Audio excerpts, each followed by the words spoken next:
Bismillahirrahmanirrahim. Assalamualaikum warahmatullahi wabarakatuh. Yang terhormat Ketua Komite Nasional Keselamatan Transportasi, Bapak Suryanto Cahyono. Yang terhormat Ketua Subkomite Investigasi Kecelakaan Penerbangan, Kapten Nur Cahyo Utomo. Yang kami hormati tenaga ahli KNKT, Kapten Prita Wijaya. Yang kami hormati Kepala Bagian Pelayanan Investigasi dan Kerjasama, Bapak Irdiantono. Yang kami hormati para hadirin yang ada di ruangan ini dan para peserta yang mengikuti secara virtual. Baik Bapak Ibu, selanjutnya adalah penyampaian ketentuan pelaksanaan media rilis yang akan disampaikan oleh Kepala Bagian Pelayanan Investigasi dan Kerjasama kepada Bapak Irdiantono. Kami persilahkan dengan hormat. Terima kasih. Assalamualaikum warahmatullahi wabarakatuh. Kepada rekan-rekan media sekalian, saya ingin membacakan terkait dengan ketentuan pelaksanaan media rilis. Pertama, pertanyaan hanya diperbolehkan bagi media dengan menyebutkan identitas berupa nama dan medianya. Yang kedua, pihak stakeholder tidak diizinkan untuk bertanya dan langsung berkorespondensi kepada KNKT. Pertanyaan lisan hanya dibatasi sebanyak 3 dan ditentukan oleh KNKT. Yang keempat, pertanyaan tertulis melalui chat hanya dibatasi sebanyak 5 dan ditentukan oleh KNKT. Yang terakhir, yang kelima, durasi tanya jawab berlangsung selama 30 menit. Demikian saya sampaikan. Saya kembalikan kepada MC. Baik, terima kasih. Demikianlah ketentuan pelaksanaan media rilis Preliminary Report Investigasi Kecelakaan Penerbangan SJY 182 registrasi PKCLC. Baik, selanjutnya adalah sambutan oleh Ketua KNKT kepada Bapak Suryanto Cahyono. Kami persilahkan dengan hormat. Selamat siang. Assalamualaikum warahmatullahi wabarakatuh. Yang saya hormati rekan-rekan media dan publik lainnya yang mengikuti acara rilis preliminary report dari kejadian Sriwijaya SC 182 yang terjadi di 9 Januari lalu. Memang pertama kami ingin menyampaikan permohonan maaf bahwa rilis ini seharusnya kemarin tepat 1 bulan, namun kita mundur 1 hari dikarenakan ada beberapa hal yang memang sangat mendesak sehingga kami mengundur untuk press release-nya tanggal 10. Pertama, sebelum saya sampaikan masalah preliminary report yang nanti dibawakan oleh Kapten Nur Cahyo selaku Ketua Subkomite Udara, kami sekali lagi ikut berbelasungkawa atas kejadian ini dan semoga kejadian ini menjadi pembelajaran bagi kita semua sehingga kecelakaan yang sama tidak terulang kembali.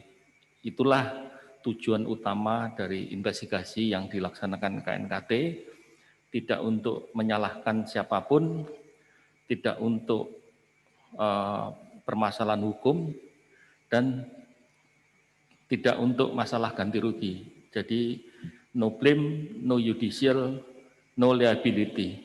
Itulah yang prinsip yang kami anut di dalam investigasi kecelakaan, dan tujuan murni dari investigasi kecelakaan ini satu-satunya adalah untuk peningkatan keselamatan transportasi, khususnya dalam hal ini adalah transportasi udara. Baik, mungkin saya tidak panjang-panjang, nanti akan kita sambung dengan beberapa pertanyaan. Silakan Pak Nur Cahyo untuk menyampaikan. Sebelumnya terima kasih Pak Nur. Saya ingin mengucapkan terima kasih kepada semua pihak, terutama yang langsung membantu seperti Basarnas, TNI, masyarakat Kepulauan Seribu, kepolisian, dari Kementerian Perhubungan, dan semua pihak yang mungkin tidak bisa saya sebut satu persatu di dalam proses baik investigasi maupun pencarian black box dan pengangkatan rakit yang telah dan sedang dilaksanakan sampai saat ini. Jadi kami harapkan kita juga saat ini masih sedang melakukan pencarian CPR yang masih terus berlangsung. Mungkin itu yang bisa saya sampaikan. Selanjutnya, Kapten Nur Cahyo akan menyampaikan preliminary report yang akan untuk kecelakaan SJ182 ini. Silakan Pak Nur. Terima kasih Pak Sur. Assalamualaikum warahmatullahi wabarakatuh. Selamat siang rekan-rekan semua.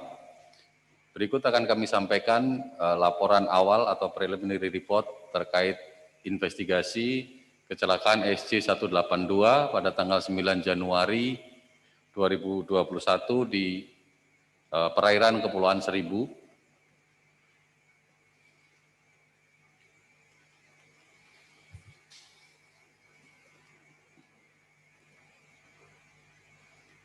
Pertama, sesuai tadi disampaikan oleh Ketua KNKT bahwa sesuai dengan IQ Annex 13 dan Undang-Undang Nomor 1 tentang 2009 tentang penerbangan, bahwa investigasi KNKT ditujukan untuk mencegah kecelakaan serupa agar tidak terulang di kemudian hari.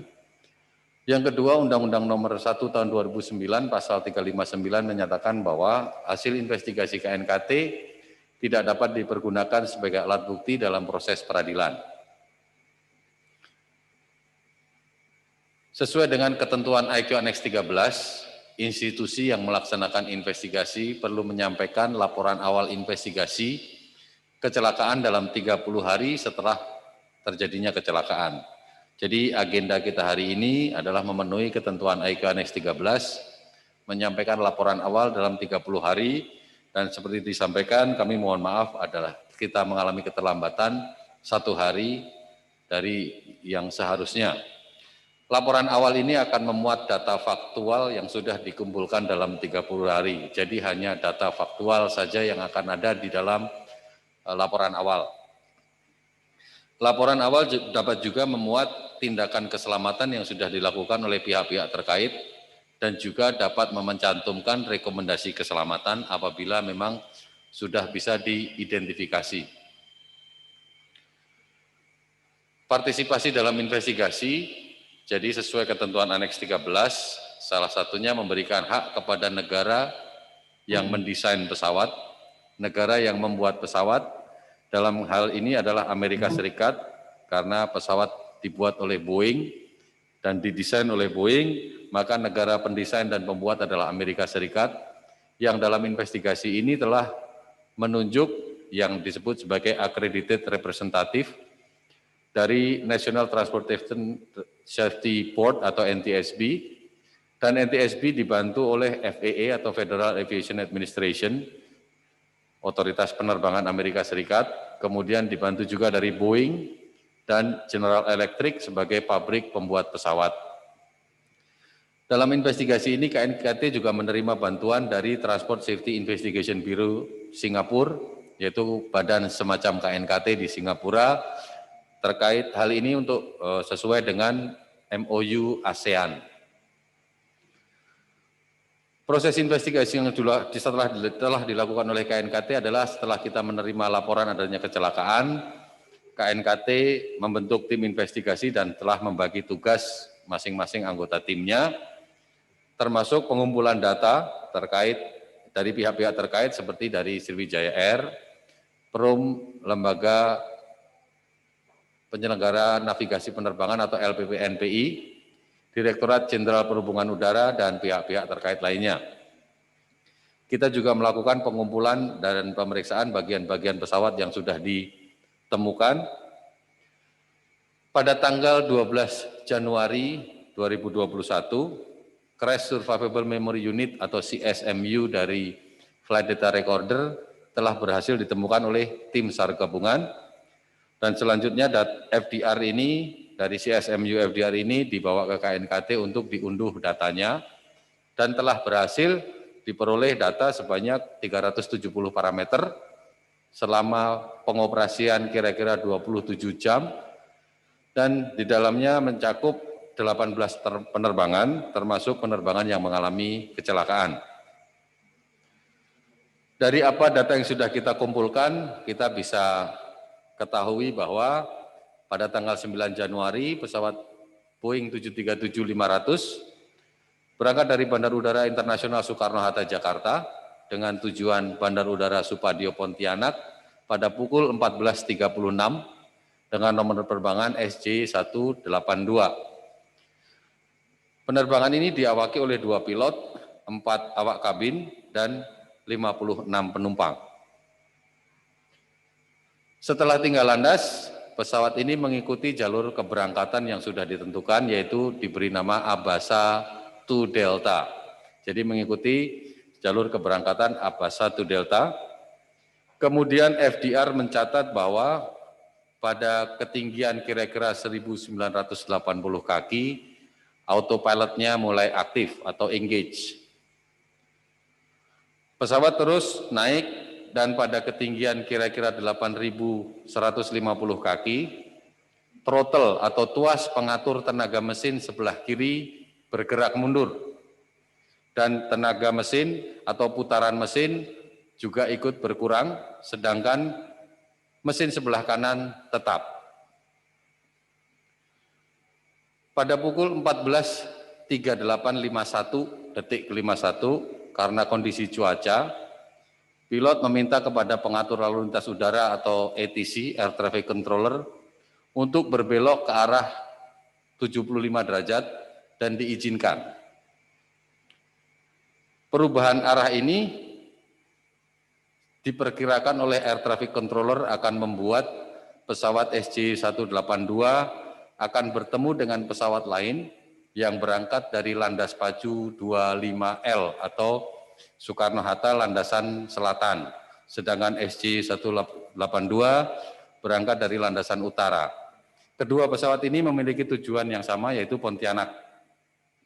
Karena diperkirakan akan berpapasan, maka SJ182 diminta untuk berhenti naik di ketinggian 11.000 kaki.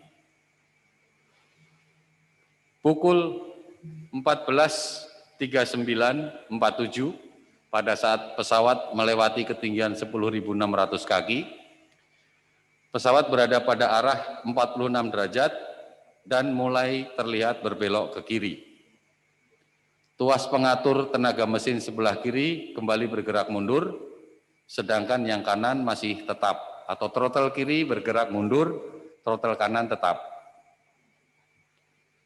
Air Traffic Controller memberi instruksi kepada pilot SJ182 untuk naik ke ketinggian 13.000 kaki dan dijawab oleh pilot pada jam 14.3959. Ini adalah komunikasi terakhir yang terekam di rekaman komunikasi pilot ATC di Bandara Soekarno-Hatta. Pukul 14.40.05 FDR merekam atau Flight Data Recorder merekam ketinggian tertinggi pesawat yaitu 10.900 kaki. Setelah ketinggian ini pesawat mulai turun, autopilotnya tidak aktif atau disengage. Arah pesawat pada saat itu adalah 16 derajat. Sikap pesawat, hidungnya pada posisi naik atau pitch up, dan pesawat mulai miring ke kiri atau roll ke kiri. Tuas pengatur tenaga mesin sebelah kiri kembali berkurang, sedangkan yang kanan tetap. Pukul 14.40.10, Flight Data Recorder mencatat auto throttle tidak aktif atau disengage. Sikap pesawat menunduk atau pitching down. 20 detik kemudian, Flight Data Recorder berhenti merekam. Dari data cuaca yang kami peroleh dari Badan Meteorologi, Klimatologi, dan Geofisika atau BMKG menunjukkan bahwa pergerakan pesawat yang diperoleh datanya dari data ADSB menunjukkan bahwa pesawat ini tidak melalui area dengan awan yang signifikan dan bukan area awan hujan, juga tidak berada di in cloud turbulence atau di dalam awan yang berpotensi menimbulkan guncangan. Dari data perawatan pesawat kami peroleh bahwa ada 2 kerusakan yang ditunda perbaikannya atau disebut dengan deferred maintenance item sejak tanggal 25 Desember. Deferred maintenance item itu adalah hal yang biasa dalam penerbangan dan ini adalah sesuai dengan ketentuan untuk pemberangkatan atau dispatch dengan mematuhi panduan yang ada di dalam minimum equipment list atau MEL. Sedangkan MEL sendiri dibuat oleh pabrikan pesawat. Terkait item yang masuk dalam deferred maintenance item ini, yang pertama tanggal 25 Desember ditemukan bahwa petunjuk kecepatan atau Mach indicator, Mach airspeed indicator sebelah kanan rusak. Jadi petunjuk kecepatannya berfungsi hanya setelah ketinggian tertentu, penunjuk kecepatan tidak lagi menggunakan knots, tetapi berubah menjadi Mach number atau berapa kali dari kecepatan suara. Nah, penunjuk Mach number ini yang tidak berfungsi di instrumennya Copilot. Perbaikan dilakukan dan belum berhasil, kemudian masuk ke dalam daftar Deferred Maintenance Item atau DMI, kategori C. Sesuai dengan MEL, ini masuk kategori C yang artinya perbaikan boleh ditunda sampai dengan 10 hari. Pada tanggal 4 Januari, indikator kecepatan ini diganti dan hasilnya bagus sehingga DMI ditutup. Yang berikutnya tanggal 3 Januari, pilot melaporkan auto throttle atau tuas pengatur tenaga mesin yang digerakkan secara otomatis, pengatur otomatisnya tidak berfungsi. Kemudian dilakukan perbaikan dan sudah berhasil. Kemudian pada tanggal 4 kerusakan yang sama terkait auto throttle dilaporkan kembali.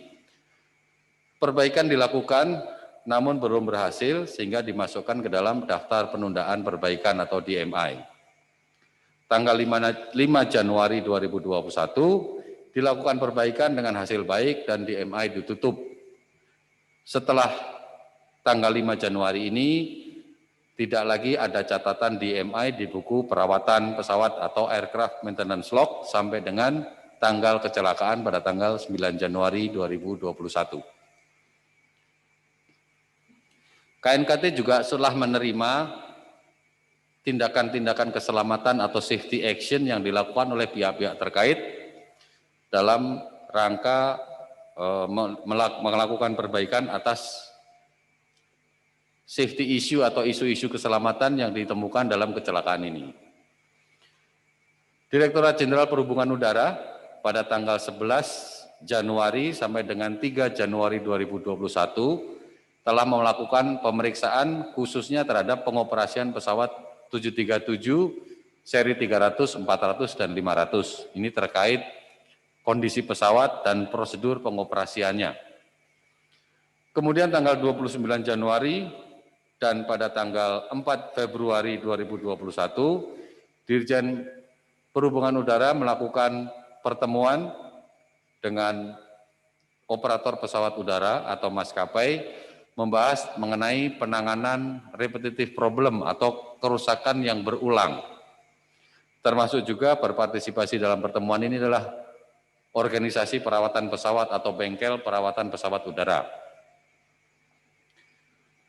Tanggal 28 Januari, Dirjen Perhubungan Udara, Direktorat Jenderal Perhubungan Udara juga telah melakukan diskusi dengan operator penerbangan terkait pelaksanaan pelatihan bidang pencegahan dan penanggulangan pesawat dalam kondisi upset atau dalam dunia penerbangan diistilahkan sebagai upset prevention and recovery training.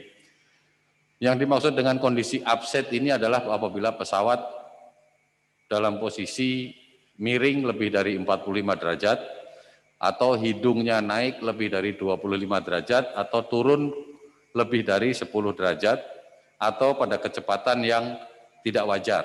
Ini disebut sebagai upset condition dan sedang dibahas pertemuan mengenai bagaimana membuat pelatihan untuk pilot terkait pencegahan dan penanggulangannya atau prevention and recovery-nya.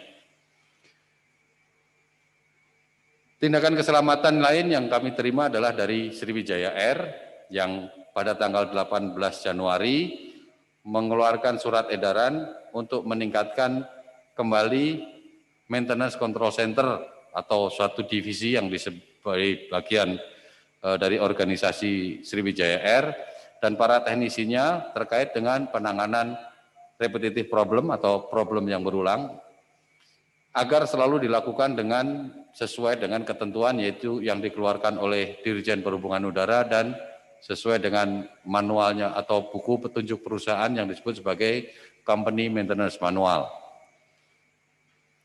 Kemudian juga diinstruksikan agar proses perbaikan menggunakan dan mengikuti manual-manual yang ada, petunjuk-petunjuk yang ada, antara lain Aircraft Maintenance Manual, Fault Isolation Manual, dan Illustrated Part Catalog. Diminta juga agar pengisian Aircraft Maintenance Log atau buku catatan perawatan pesawat dilakukan sesuai dengan prosedur yang tertulis di dalam Quality Procedure Manual. Sriwijaya Air pada tanggal 20 Januari juga mengeluarkan surat edaran untuk mengingatkan para pilot agar mengikuti buku panduan Operating Experience dan Training Aids. Ini adalah buku-buku prosedur tentang bagaimana pilot mengoperasikan pesawat. Kemudian melakukan aktif monitoring untuk meningkatkan kewaspadaan terhadap posisi atau sikap dan sistem pesawat selama penerbangan. Jadi diminta untuk lebih meningkatkan pengawasan, kemudian meningkatkan kewaspadaan terhadap konfigurasi pesawat, posisi tuas pengatur tenaga mesin, mode dari flight control system, dan lain-lain. Pada tanggal 28 Januari, pihak pelatihan divisi training dari Sriwijaya Air juga memasukkan pelatihan bidang penanggulangan pesawat dalam kondisi upset atau upset recovery training ke dalam program yang disebut sebagai Line Oriented Flight Training atau LOF.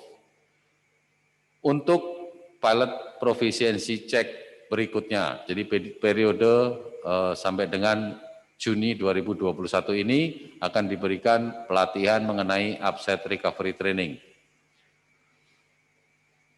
KNKT melihat bahwa tindakan keselamatan yang dilakukan oleh pihak-pihak ini sudah sesuai dengan usaha untuk meningkatkan keselamatan terkait dengan kecelakaan SJ182.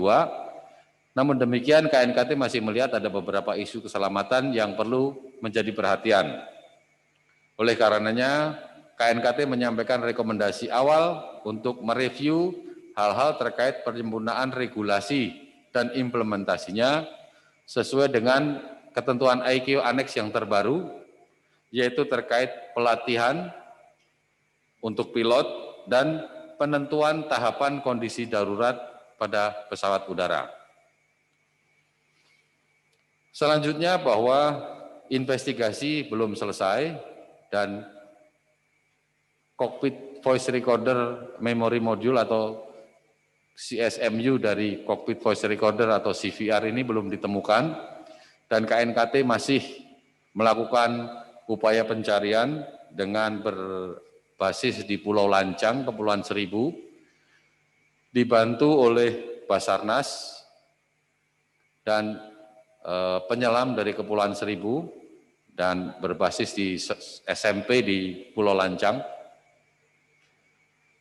Kemudian KNKT juga akan melakukan penelitian terhadap beberapa komponen yang terkait dengan sistem-sistem yang terlihat mengalami gangguan, yaitu pertama adalah ground proximity warning system yang berhasil ditemukan dari lokasi kecelakaan. Kemudian juga komponen-komponen yang terkait dengan auto throttle yang terpasang di pesawat dan bagaimana proses perawatan selama ini yang telah dilakukan. Investigasi juga akan melakukan pendalaman terkait faktor manusia dan faktor organisasi dalam kecelakaan ini. Jadi kira-kira itulah isi laporan dari laporan awal atau preliminary report KNKT.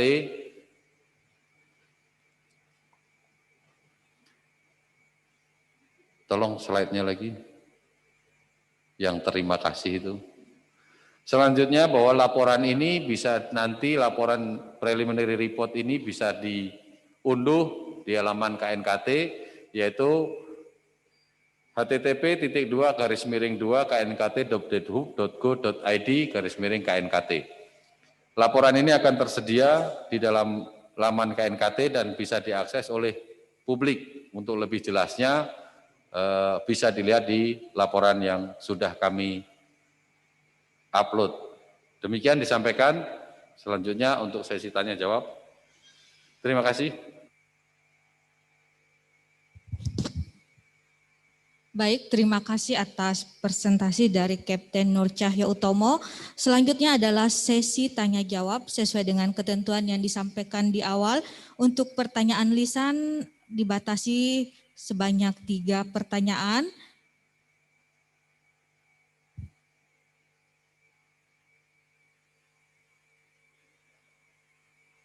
Disuruh angkat tangan. Disuruh angkat tangan. Iya, suruh angkat tangan.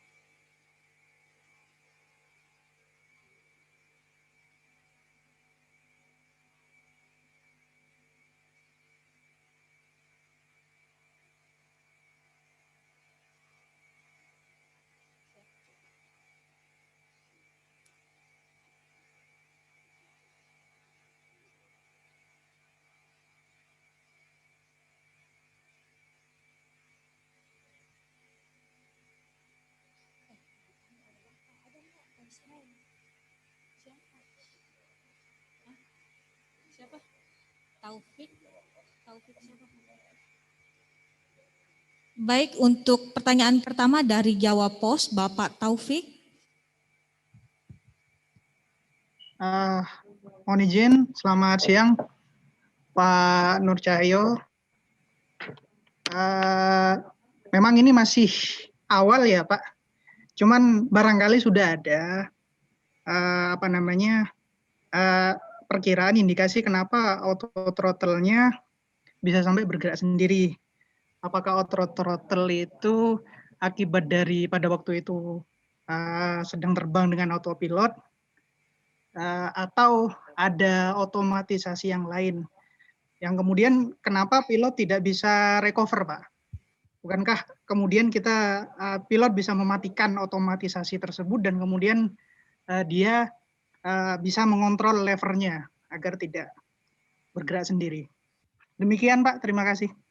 Mohon maaf tadi Bapak Taufik identitasnya dari media mana Pak? Izin Taufik dari Jawa Pos Ibu.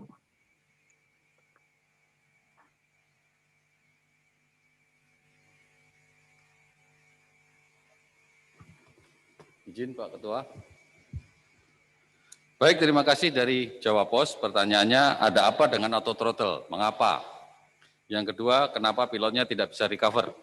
Izin saya menyampaikan bahwa saat ini memang yang kita ketahui auto throttle kiri bergerak mundur.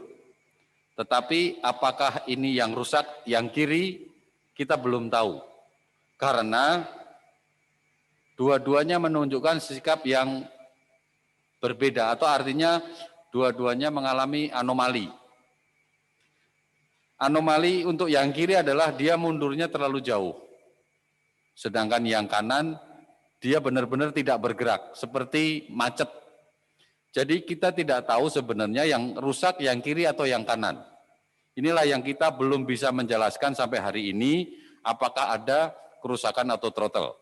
Yang berikutnya bahwa auto throttle ini mendapatkan masukan dari 13 komponen lain yang terkait. Jadi mengapa anomali yang terjadi di dalam throttle ini yang muncul, yang terlihat, penyebabnya komponen yang mana kami belum bisa menentukan karena ada 13 komponen yang terkait terhadap gerakan dari auto throttle.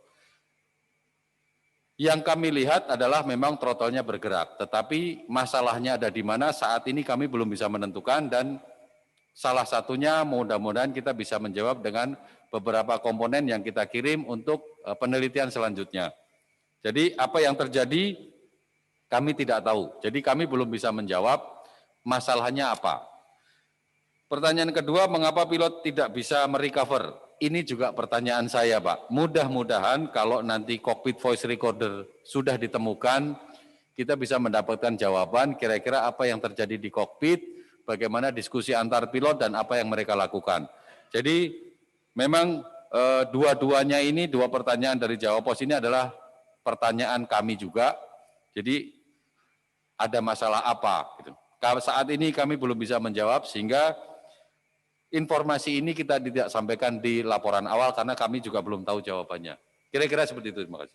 Pak Sur. Ya, mungkin saya tambahkan, jadi sebaiknya kita tidak menduga atau berasumsi-asumsi, karena kami KNKT di sini tidak akan berani membuat statement atau suatu analisa tanpa suatu dasar atau evidence yang memang jelas dan bisa dipertanggungjawabkan secara ilmiah.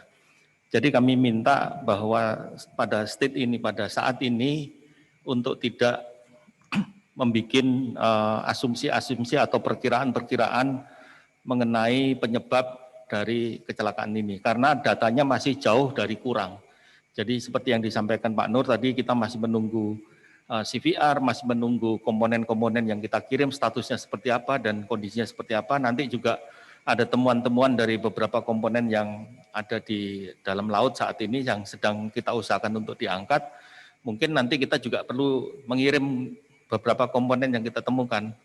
Karena di komponen yang kita temukan di laut itu ada beberapa memorinya atau kita sebut non-volatile memory, yang itu yang kita akan coba untuk di-download di pabrik pembuat komponennya agar kita juga bisa mengetahui apa-apa yang terjadi pada komponen-komponen tersebut, sehingga hal ini masih membutuhkan waktu untuk mengungkap kenapa terjadi seperti itu, seperti ini. Dan tadi pertanyaan dari Jawa Pos, seperti yang disampaikan Pak Nur, kita tidak mungkin bisa menjawab dengan data-data yang ada saat ini. Mungkin itu tambahan saya, Pak. Baik, untuk pertanyaan selanjutnya kepada Ibu Rifa. Rifa dari merdeka.com. Ya, perkenalkan Rifa dari merdeka.com. Izin bertanya, Pak. Kan dalam awal tadi disebutkan bahwa tidak ditemukan catatan adanya DMI di buku catatan perawatan sampai tanggal 9 Januari. Lalu bagaimana KNKT mengatasi hal ini? Bukankah peran buku catatan perawatan tersebut itu penting dalam proses investigasi ini? Karena sejak 25 Desember disebutkan kalau investigasi menemukan adanya 2 kecelakaan yang ditunda perbaikannya. Iya, seperti itu pertanyaannya, Pak.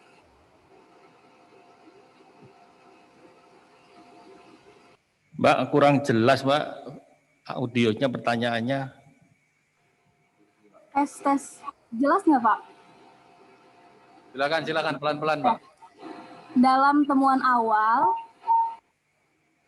jelas, Pak? Mbak, ada feedback, Mbak, di situ mungkin ada beberapa yang lagi on atau gimana, ada feedback.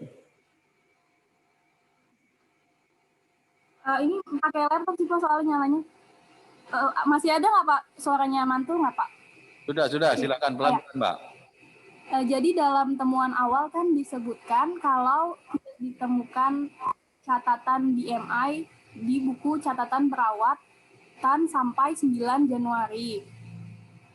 Lalu bagaimana KNKT mengatasi hal ini? Bukankah peran buku catatan perawatan itu penting dalam proses investigasi ini? Karena dalam investigasi KNKT disebutkan adanya 2 kerusakan yang ditunda sejak 25 Desember 2020. Terima kasih. Mungkin saya ulang membacakan, kebetulan Ibu Rifa juga mechat di Zoom. Dalam temuan awal disebutkan bahwa tidak ditemukan catatan adanya DMA di buku catatan perawatan sampai tanggal 9 Januari. Lalu bagaimana KNKT mengatasi hal ini? Bukankah peran buku catatan perawatan tersebut penting dalam investigasi ini? Izin, Mbak. Baik, terima kasih. Terima kasih Bu Rifa dari merdeka.com bahwa kami sudah mengumpulkan data perawatan pesawat sejak tahun 2020-2021. Jadi datanya semuanya ada. Dari data yang sudah kami peroleh bahwa tidak ada deferred maintenance item atau DMI sampai dengan tanggal 9 Januari. Bahwa catatan-catatan lain itu ada, catatan pesawat ini terbang dari mana ke mana, berapa jam, dan lain-lain itu semuanya ada. Bukan datanya tidak ada, yang tidak ada adalah catatan mengenai DMI-nya saja. Buku catatan perawatannya kita sudah punya datanya, itu saja yang mungkin disampaikan. Jadi memang benar bahwa informasi ini penting buat KNKT dalam melakukan investigasi, ya setuju, dan ini memang sudah kami peroleh datanya. Sementara jawaban saya.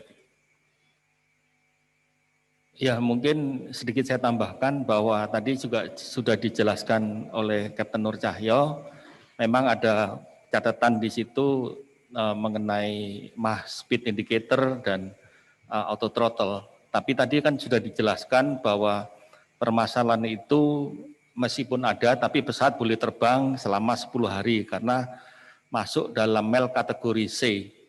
Jadi secara kelaikan sih pesawatnya ya nggak ada masalah terbang dengan ada catatan di DMI sepanjang sesuai dengan aturan yang ada di minimum equipment list yang di approve oleh atau yang disahkan oleh Dirjen Perhubungan Udara.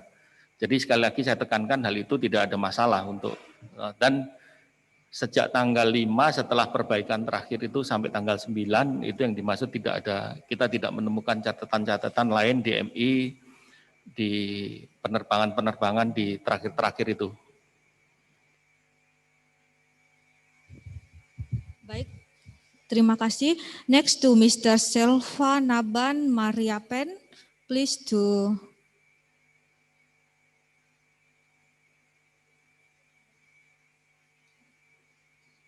from CBS News.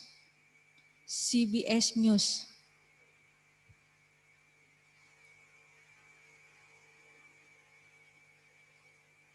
Ya, Mr. Selva Naban.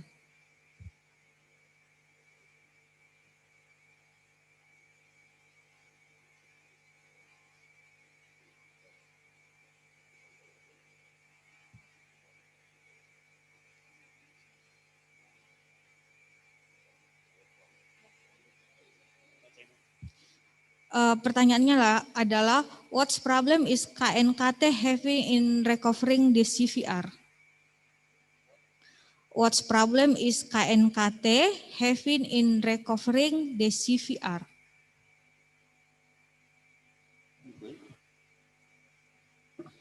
Okay, thank you for the question from the CBS News related to what's the KNKT problem during this CVR recovery. So, related to the CVR recovery, I would like to inform that the operation of the recovering CVR has been initiated few days after the termination of search and rescue operation by Basarnas. And we utilize several divers and several ships supported by the Ministry of Transport, local government of Jakarta, people of the Kepulauan Seribu, and also Basarnas. But the challenge of this recovery CVR is mostly the weather. As you may aware that in the past few days, the amount of rain in Java, especially in around Jakarta, is quite a lot. That was affected the wind and resulted high waves, and also the underwater current of the sea. I have just informed this morning that because of floods, if you're aware that some area in Java has been flooding, and some of the muds from the river also reached to the our search location, and yesterday the visibility underwater was very bad. That's why we could not continue the CVR search. However, this morning the weather is quite good and the underwater is quite clear, so today we continue the operation. So basically our problem on the CVR search was the weather, especially during this rainy season. Thank you.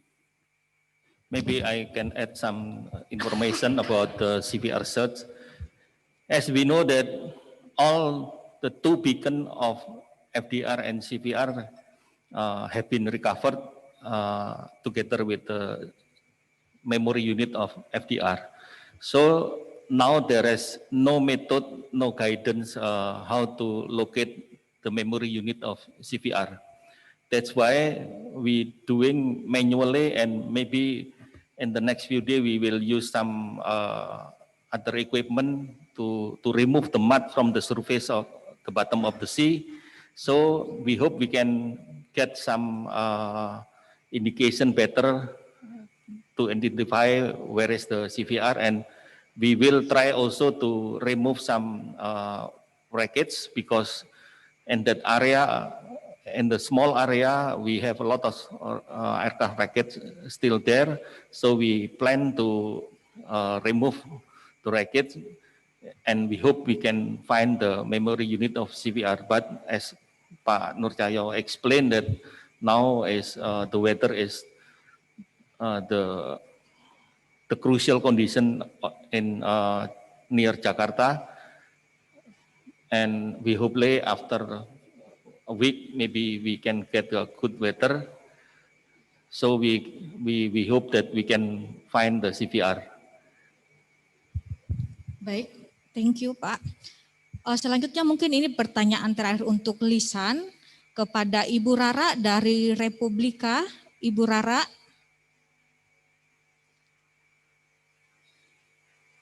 Ibu Rara, apakah masih standby?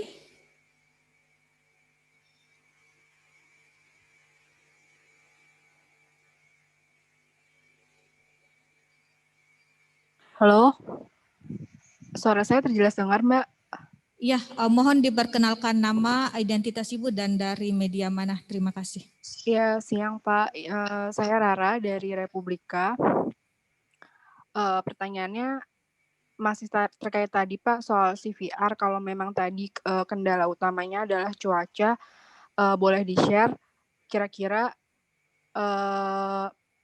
saat ini perkembangan yang paling terbaru sudah bisa mencapai sampai ke tahap mana? Dan kira-kira kalau misalnya punya deadline atau tenggat waktu, kalau sampai saat itu belum ditemukan, apakah ini juga ada kendala tersendiri Pak kepada investigasi yang dilakukan sama KNKT? Itu aja, makasih.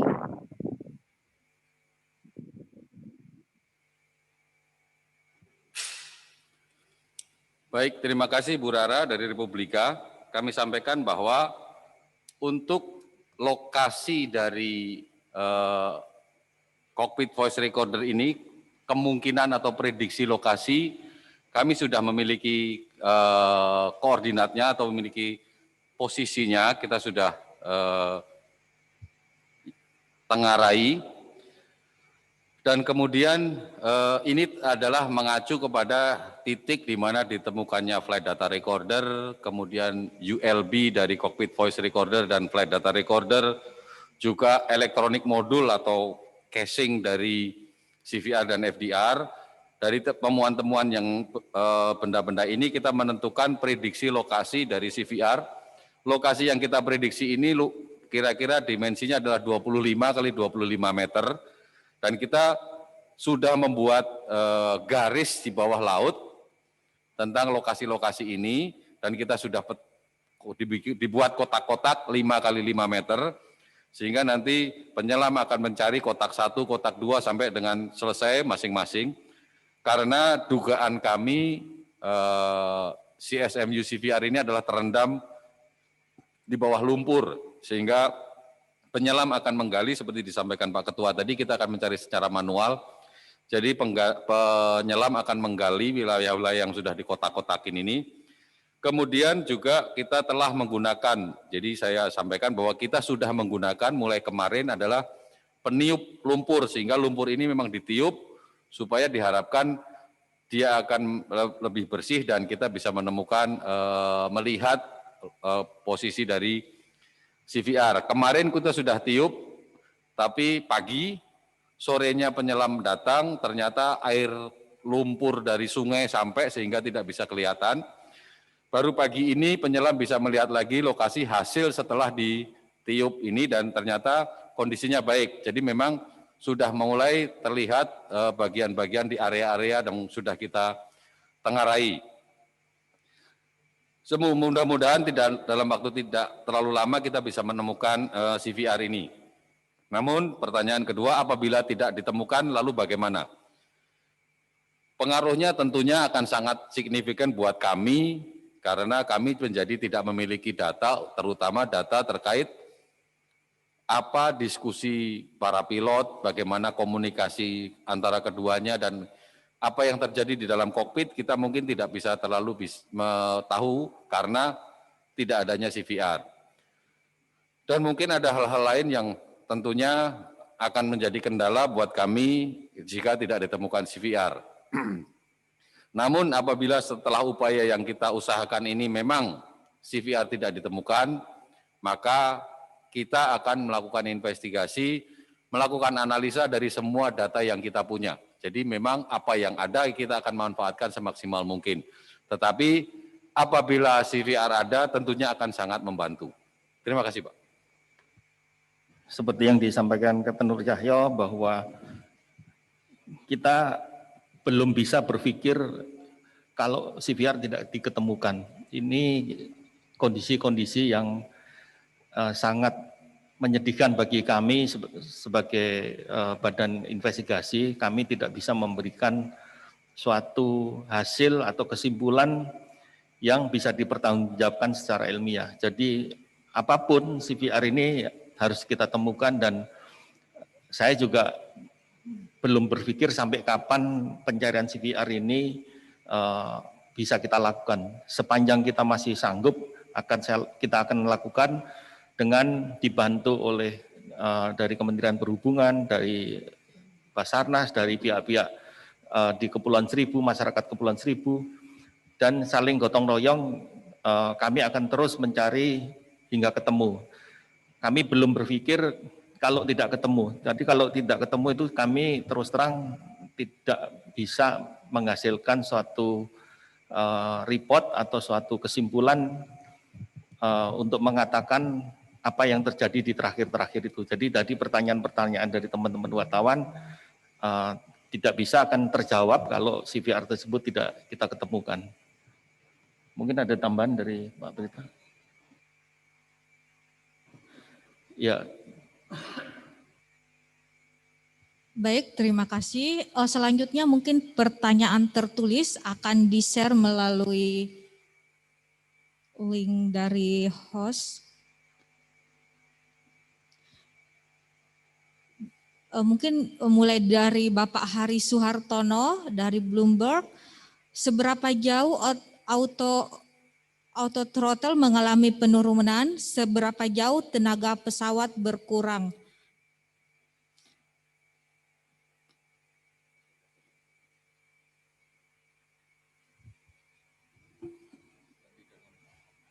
Terima kasih Pak Hari Suhartono dari Bloomberg.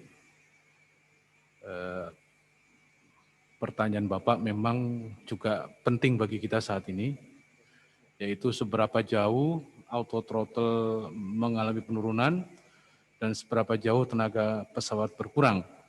Nah, seperti yang sudah kami sampaikan sebelumnya, saat ini kami masih mendalami masalah ini. Kita masih memerlukan data-data yang lain untuk bisa mengatakan kepada publik seberapa jauh atau throttle ini mengalami penurunan dan seberapa jauh tenaga pesawat berkurang. Jadi saat ini sedang diteliti dan KATI masih mendalami.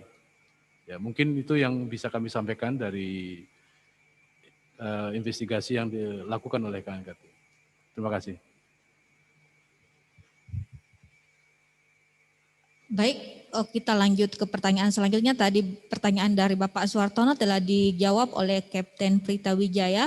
Untuk selanjutnya adalah pertanyaan dari Bapak Bagus dari AFP TV.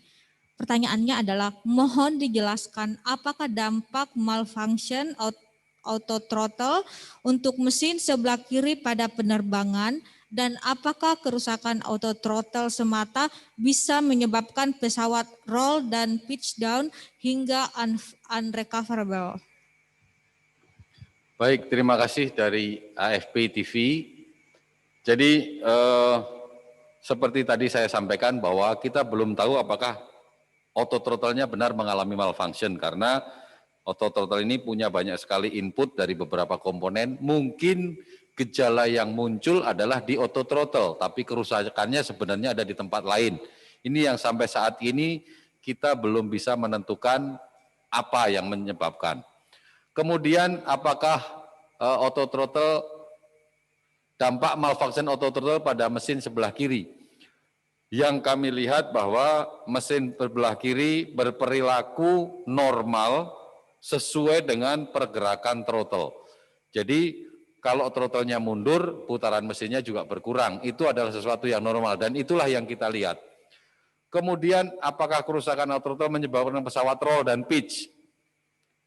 Harusnya logikanya pesawat itu mesin mati satu pun enggak apa-apa. Mesin mati satu pun masih bisa terbang. Lalu kenapa kalau auto throttle-nya saja, kenapa pesawatnya bisa roll dan pitch down? Kembali ini kita juga mencari jawaban dari pertanyaan ini, dari yang mudah-mudahan kita bisa temukan jawabannya kalau cockpit voice recorder ditemukan. Sebenarnya apa yang terjadi di cockpit waktu itu? Jadi auto throttle sendiri bukan suatu komponen yang signifikan, yang mandatori, sehingga memang diizinkan untuk rusak 10 hari. Namun demikian juga mengapa tidak recover, kenapa pesawatnya menjadi roll, ini yang kita juga belum tahu. Ini yang mudah-mudahan kita dapatkan jawabannya dari cockpit voice recorder. Saya rasa ini juga menjawab pertanyaan nomor 3 dari Anitana Bisnis Indonesia. Apakah FDR sudah bisa mengetahui kenapa pesawat berbelok arah? Kenapa pesawat berbelok arah? Mudah-mudahan jawabannya ada di CVR. Kalau dari FDR saja, kita belum bisa menentukan kenapa pesawatnya berbelok. Yang kita lihat di FDR adalah pergerakan throttle, tapi kenapa pesawatnya berbelok, ini yang kita juga belum tahu. Mudah-mudahan kalau CVR ditemukan, mudah-mudahan kita akan mendapatkan jawaban.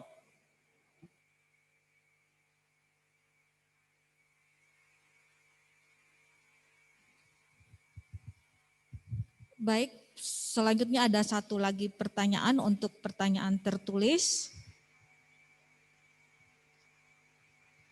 Ini pertanyaan terakhir karena sesuai dengan aturan awal hanya 5 pertanyaan tertulis dalam media release ini. Namun untuk pertanyaan lainnya bisa dikirimkan ke email KNKT, knkt@devhub.go.id.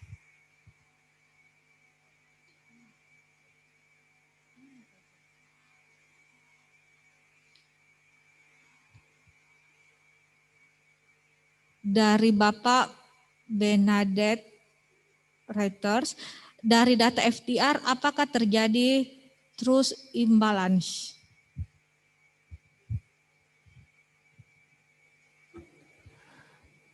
Thank you very much for Miss Benadette of Reuters. Menanyakan apakah dari FDR terjadi trust imbalance. Yang bisa kita katakan saat ini memang terjadi perbedaan trust, tapi itu menunjukkan bahwa pergerakan itu menunjukkan mesinnya bekerja normal, ya, kiri dan kanan. Dan saat ini seperti yang disampaikan sebelumnya,